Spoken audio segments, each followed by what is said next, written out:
baru tanggal 10. Tapi saldo tinggal segini? Pernah ngalamin awal bulan rasanya kaya raya. Transfer gaji masuk. Hati tenang, mau makan enak, gas, check out keranjang, gas, nongkrong, hayu.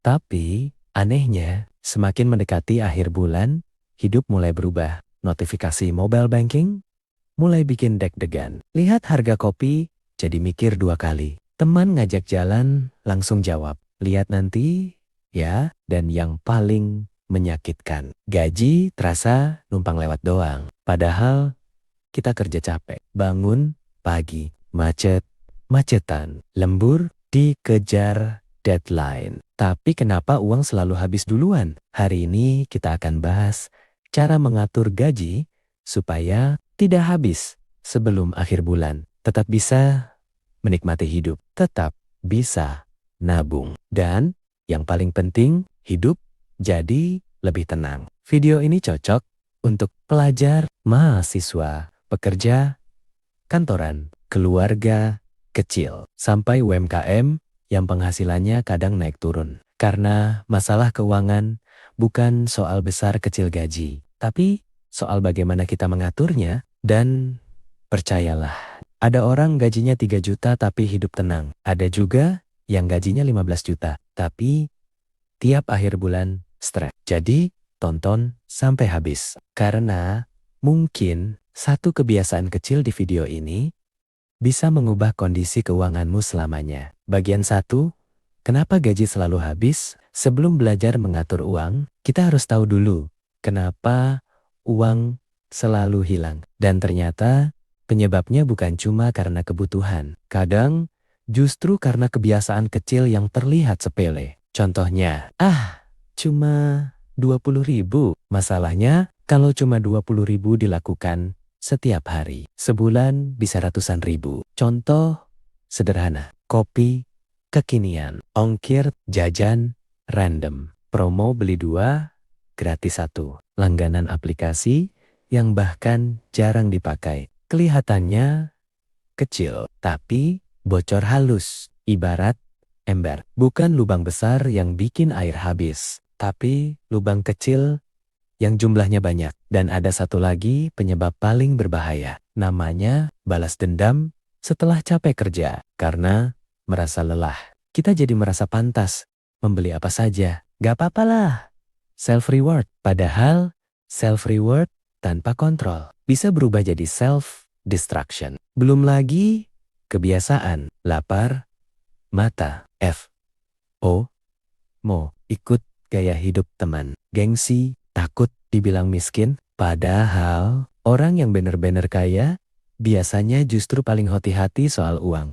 Bagian 2, bedakan kebutuhan dan keinginan. Ini adalah langkah paling penting. Kalau gagal di bagian ini, sistem keuangan sebagus apapun bakal hancur. Sekarang, coba pikir, apa perbedaan kebutuhan dan keinginan? Kebutuhan adalah sesuatu yang membuat hidup berjalan. Contoh, makan, transportasi, listrik, biaya sekolah, internet, untuk kerja atau belajar. Sedangkan keinginan adalah sesuatu yang sebenarnya bisa ditunda. Contoh, ganti HP padahal yang lama masih bagus. Nongkrong mahal tiap minggu. Beli barang karena diskon. Beli cuma karena orang lain punya. Nah, masalahnya di zaman sekarang, keinginan sering menyamar jadi kebutuhan. Contoh, aku butuh sepatu baru. Padahal, sepatu di rumah masih.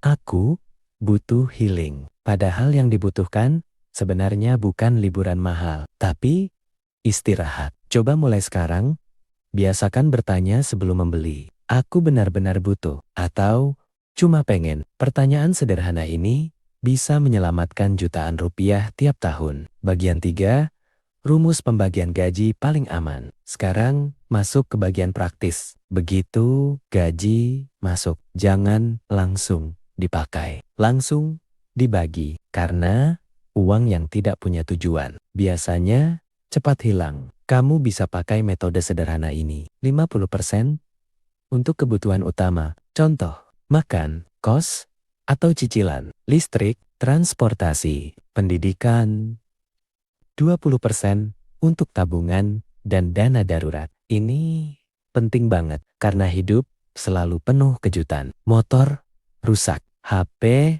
rusak, sakit, kehilangan pekerjaan. Kalau tidak punya dana darurat, satu masalah kecil bisa jadi bencana besar. 20% untuk pengembangan diri dan masa depan. Contoh, belajar skill baru, modal usaha kecil, buku, kursus, alat kerja. Karena penghasilan besar biasanya datang dari kemampuan yang berkembang. 10% untuk hiburan dan self-reward. Ingat, mengatur uang bukan berarti hidup sengsara. Kamu tetap boleh menikmati hasil kerja kerasmu. Yang penting, terukur. Karena hidup yang terlalu menekan diri juga tidak sehat. Bagian 4.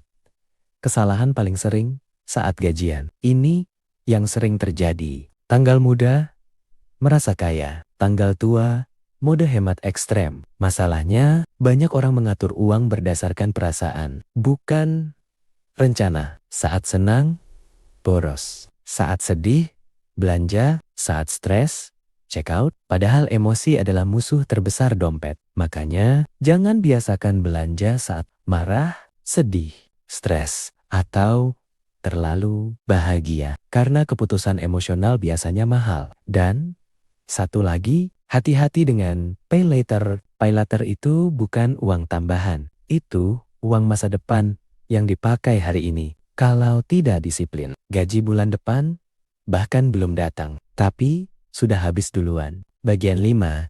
Trik menabung untuk orang yang susah nabung. Banyak orang bilang, aku susah nabung. Padahal sebenarnya bukan susah nabung, tapi menabungnya di akhir. Dan itu salah besar. Kalau mau uang terkumpul, menabung harus di awal. Begitu gaji masuk, langsung sisihkan, bukan menunggu sisa. Karena kalau menunggu sisa, biasanya tidak akan ada sisa. Gunakan trik ini. 1.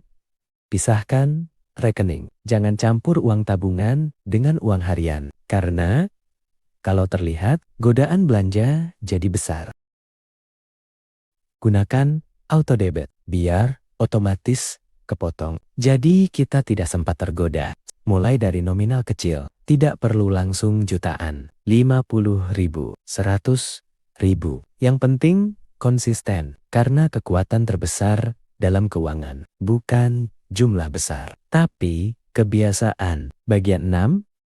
Cara mengatur uang untuk keluarga kecil. Untuk keluarga kecil, masalah keuangan sering jadi sumber pertengkaran. Bukan karena tidak saling sayang, tapi karena tekanan hidup. Makanya komunikasi soal uang itu penting. Suami dan istri harus terbuka. Pemasukan berapa? Pengeluaran apa saja? Target masa depan bagaimana? Dan hindari satu kesalahan besar, memaksakan gaya hidup demi terlihat mapan. Padahal banyak orang terlihat kaya di luar, tapi sebenarnya penuh cicilan. Lebih baik hidup sederhana tapi tenang daripada terlihat mewah tapi stres setiap malam. Mulailah membuat prioritas. Dana pendidikan anak, dana kesehatan, dana darurat keluarga. Karena keluarga yang kuat bukan yang paling mewah, tapi yang paling siap menghadapi masa sulit. Bagian 7. Tips khusus untuk UMKM dan penghasilan tidak tetap. Buat UMKM atau freelance, kesalahan paling umum adalah uang usaha dicampur dengan uang pribadi. Akhirnya tidak tahu sebenarnya untung atau rugi. Uang habis kemana? Bisnis berkembang atau tidak? Mulai sekarang, pisahkan walaupun usahanya masih kecil. Dan setiap kali dapat pemasukan besar, jangan langsung menaikkan gaya hidup. Karena penghasilan UMKM kadang naik turun. Saat ramai, simpan sebagian. Jangan habiskan semuanya. Karena bulan sepi pasti datang. Orang yang bertahan lama dalam bisnis biasanya bukan yang paling besar, tapi yang paling pandai mengelola uang. Penutup, ingat, tujuan mengatur uang bukan supaya terlihat kaya, tapi supaya hidup lebih tenang. Karena ketenangan itu mahal. Bisa tidur tanpa memikirkan utang, bisa membantu keluarga saat dibutuhkan, bisa menghadapi keadaan darurat tanpa panik. Dan semua itu dimulai dari kebiasaan kecil, bukan dari gaji besar. Jadi, setelah video ini selesai, coba duduk sebentar, lihat pengeluaranmu bulan ini, dan tanyakan pada diri sendiri, apakah uangku benar-benar bekerja untuk masa depanku? Atau cuma habis untuk kesenangan sesaat? Kalau kamu mulai mengatur uang hari ini, mungkin hidupmu setahun dari sekarang akan sangat berbeda, karena masa depan finansial yang baik dibangun dari keputusan kecil yang dilakukan setiap hari. Kalau kamu suka konten seperti ini, jangan lupa like, subscribe, dan bagikan ke teman atau keluarga yang sering bingung kenapa gaji selalu habis sebelum akhir bulan. Sampai jumpa di video berikutnya.